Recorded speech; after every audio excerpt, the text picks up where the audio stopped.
Assalamualaikum warahmatullahi wabarakatuh.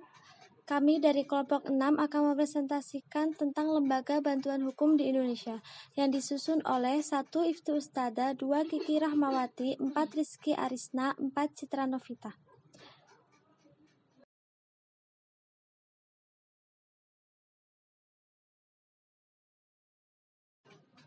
Pembahasannya yaitu mengenai 1. Perkembangan bantuan hukum di Indonesia, 2. Bantuan hukum dan perundang-undangan, 3. Pos bantuan hukum, 4. Bantuan hukum pasca UU tahun 16 2011. Yang pertama yaitu mengenai perkembangan lembaga hukum bantuan hukum di Indonesia. Gerakan bantuan hukum oleh para advokat diawali dengan berdirinya beberapa lembaga atau biro bantuan hukum dalam bentuk konsultasi, antara lain Biro Bantuan Hukum di Stokes School Jakarta pada tahun 1940 oleh Prof. Zeilemaker, yang salah satu tujuannya untuk memberikan nasihat hukum kepada mereka yang tidak mampu. Namun sayangnya, biro yang dikelola oleh Mi Alwi St. Osman dan Mr. Elkana Tobing dan beberapa mahasiswa ini tidak sukses karena kurangnya pengalaman praktek di kalangan pengelolaannya.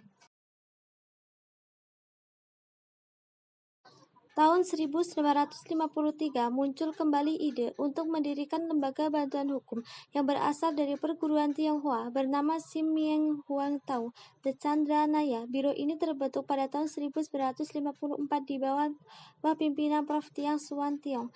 Namun biro ini hanya terbatas memberikan konsultasi hukum untuk golongan keturunan tertentu saja.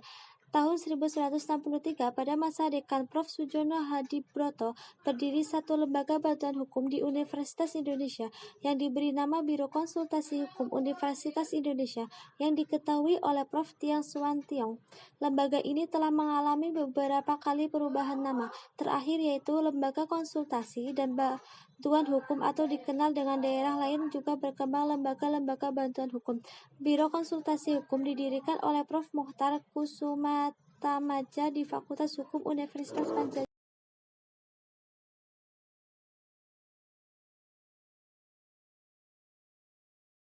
Pada tahun 1959 sampai 1965, kepercayaan masyarakat terhadap bantuan hukum sempat hilang. Hal ini karena merosotnya peran advokat sebagai dampak dari sistem peradilan yang tidak bebas dan mandiri.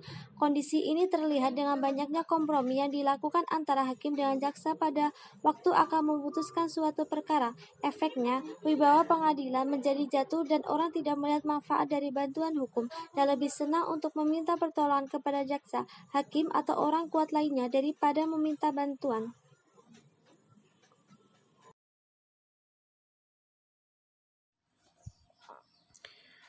Bantuan hukum dan perundang-undangan. Tujuan dari pelaksanaan program bantuan hukum yaitu yang pertama, membantu para penegak hukum untuk mengungkapkan dan pemahaman suatu kasus demi terciptanya kebenaran atau material warhead, dan terutama agar vonis hakim yang akan dijatuhkan lebih objektif. Kemudian, suatu alat atau prasarana untuk mengisi perlindungan terhadap hak asasi manusia terutama bagi golongan miskin dan lemah. Kemudian, merupakan pelayanan hukum secara cuma-cuma atau prodeo bagi rakyat yang tidak mampu atau miskin. Kemudian yang keempat, merupakan sarana pendidikan untuk mengembangkan dan meningkatkan kesadaran hukum rakyat terutama hak-haknya sebagai subjek hukum. Kemudian yang kelima, bertujuan untuk melaksanakan perbaikan dan perubahan hukum atau undang-undang sesuai dengan perkembangan masyarakat.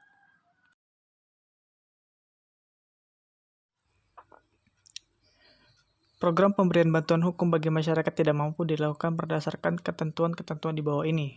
Yang pertama, Undang-Undang Nomor 4 Tahun 2004 tentang Kekuasaan Kehakiman. Kemudian Undang-Undang Nomor 8 Tahun 1981 tentang Kitab Undang-Undang Hukum Acara Pidana Pasal 56 Ayat 1. Kemudian Peraturan Pemerintah Republik Indonesia Nomor 42 Tahun 2003 tentang Syarat dan Tata Cara Pemberian Bantuan Hukum dan Penyaluran Dana Bantuan Hukum. Kemudian Kitab Undang-Undang Hukum Acara Perdata Pasal 237 HR atau 273 RBG tentang barang siapa yang hendak berperkara baik sebagai penggugat maupun sebagai tergugat tetapi tidak mampu menangani biayanya dapat memperoleh izin untuk berperkara dengan cuma-cuma.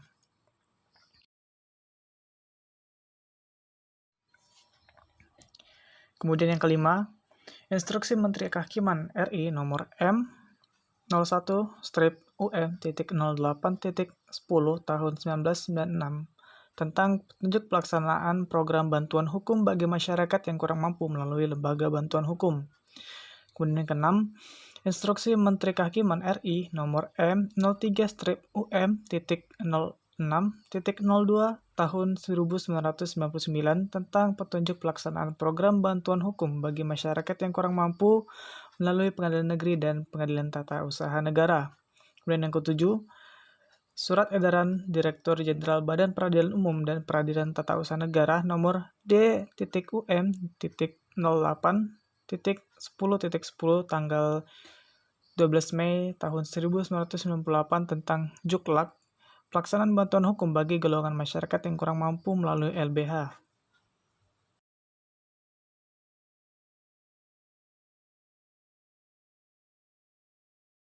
Materi yang selanjutnya adalah pos bantuan hukum. Pos bantuan hukum merupakan salah satu dari 3 serangkai bantuan hukum seperti yang telah diatur dalam Surat Edaran Mahkamah Agung Republik Indonesia Nomor 10 Tahun 2010 tentang pedoman pemberian bantuan hukum dan Peraturan Mahkamah Agung Republik Indonesia Nomor 1 Tahun 2014. Dalam pengertian sempit, bantuan hukum adalah jasa hukum yang diberikan secara cuma-cuma kepada klien yang tidak mampu. Posbaku merupakan pusat layanan bantuan hukum berupa pemberian informasi, konsultasi, advice, dan pembuatan surat gugatan atau permohonan baik di pengadilan negeri maupun pengadilan agama. Hal yang dijelaskan sebelumnya ini sudah sejalan dengan Undang-Undang Dasar 1945 Pasal 34 di mana di dalamnya ditegaskan bahwa fakir miskin menjadi tanggung jawab negara. Terlebih lagi konsep tentang prinsip persamaan di depan hukum yaitu equality before the law dan hak untuk bisa dibela advokat atau akses legal counsel adalah hak asasi setiap manusia yang perlu dijamin dalam rangka tercapainya pengentasan masyarakat Indonesia dari kemiskinan khususnya dalam bidang hukum.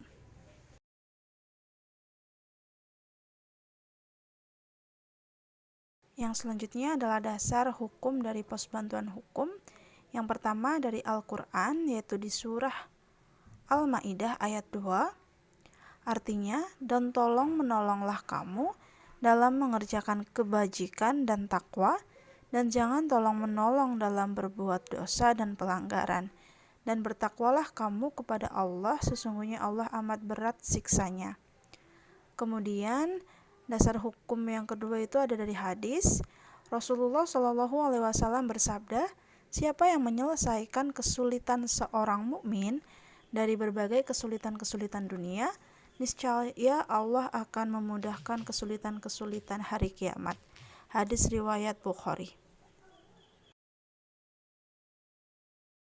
Dasar hukum yang selanjutnya ada pada Undang-Undang Dasar Negara Republik Indonesia. Di sini terdapat dalam ketentuan pasal 28G ayat 1 yang berbunyi setiap orang berhak atas pengakuan, jaminan, perlindungan, dan kepastian hukum yang adil serta perlakuan yang sama di hadapan hukum. Kemudian dalam pasal 28H ayat 2 juga menyebutkan bahwa setiap orang berhak mendapatkan kemudahan dan perlakuan khusus untuk memperoleh kesempatan dan manfaat yang sama guna mencapai persamaan dan keadilan. Dasar hukum yang terakhir ada pada peraturan perundang-undangan. Yang pertama pada Undang-Undang Nomor 48 Tahun 2009, Pasal 56 tentang kekuasaan kehakiman dan Pasal 60B Undang-Undang Nomor 50 Tahun 2009 tentang peradilan agama yang menyebutkan setiap orang yang tersangkut perkara berhak mendapatkan bantuan hukum dan negara menanggung biaya perkara bagi pencari keadilan yang tidak mampu. Kemudian yang kedua ada pada Undang-Undang Nomor 18 Tahun 2003 tentang advokat, Pasal 22 ayat 1 mengatur bahwa advokat wajib memberikan bantuan hukum secara cuma-cuma kepada pencari keadilan yang tidak mampu. Selanjutnya adalah munculnya pos bantuan hukum. Di sini bermula dari adanya kunjungan Ketua Asosiasi Advokat dari Jepang ke Pengadilan Negeri Jakarta Barat. Di sini sejumlah tahanan digiring ke pengadilan dengan berbaju biru dan kepala pelontos. Kemudian advokat dari Jepang bertanya mengenai pembela para tahanan tersebut. Dengan malu seseorang yang ditanyai, advokat dari Jepang itu terpaksa menjawab dengan jujur bahwa tidak ada pembela tahanan itu. Seseorang yang ditanya berpikir kenapa advokat tidak bisa mengabdi kepada masyarakat. Setelah kejadian tersebut, orang itu menemui seorang jaksa agung muda. Sang jaksa menyindir, mengapa advokat seperti dirinya tidak berniat untuk memberikan bantuan hukum kepada masyarakat secara cuma-cuma. Berdasarkan hal tersebutlah, muncul ide untuk mendirikan pos-pos bantuan hukum di pengadilan yang sampai saat ini kita kenal dengan nama pos bantuan hukum.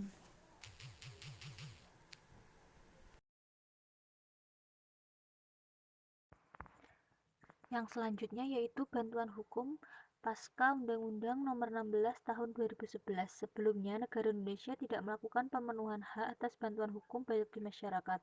Justru peranan tersebut dimulai dan terus dilakukan secara mandiri dan swadaya oleh masyarakat sipil yang dipelopori oleh misalnya YLBH IL Kantor yang kemudian terus berkembang bersama lahirnya organisasi masyarakat sipil yang bergerak pada isu bantuan hukum seperti Perhimpunan Bantuan Hukum dan HAM Indonesia atau PBHI, LBH Masyarakat, dan lain-lain. Dengan adanya Undang-Undang Nomor 16 Tahun 2011 tentang bantuan hukum, diharapkan dapat melindungi hak konstitusional setiap individu untuk mendapatkan bantuan hukum. Selain itu juga diharapkan dapat mengakomodir perlindungan terhadap masyarakat yang kurang mampu dalam menghadapi kasus-kasus hukum.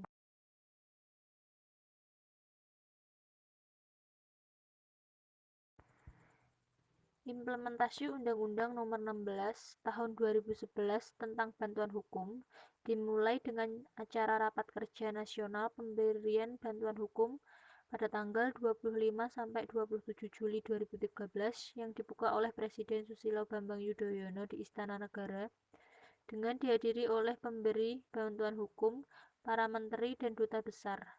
Presiden Republik Indonesia menjadi saksi penandatangan kontrak kerja dan fakta integritas pemberian bantuan hukum. Pemberi bantuan hukum sudah bisa melaksanakan pemberian bantuan hukum terhitung tanggal 1 Juli 2013, namun pelaksanaan ini tidak berjalan mulus. Untuk tahun 2014, tidak ada dispensasi status badan hukum lagi bagi organisasi bantuan hukum sebagai syarat reimbursement. Dari 310 organisasi bantuan hukum, tercatat 150 OBH sudah berbadan hukum dan 145 OBH sedang pengurusan. Karena itu dibutuhkan percepatan SK badan hukum supaya pelaksanaan reimbursement tahun 2014 tidak mendapatkan kendala. Terima kasih.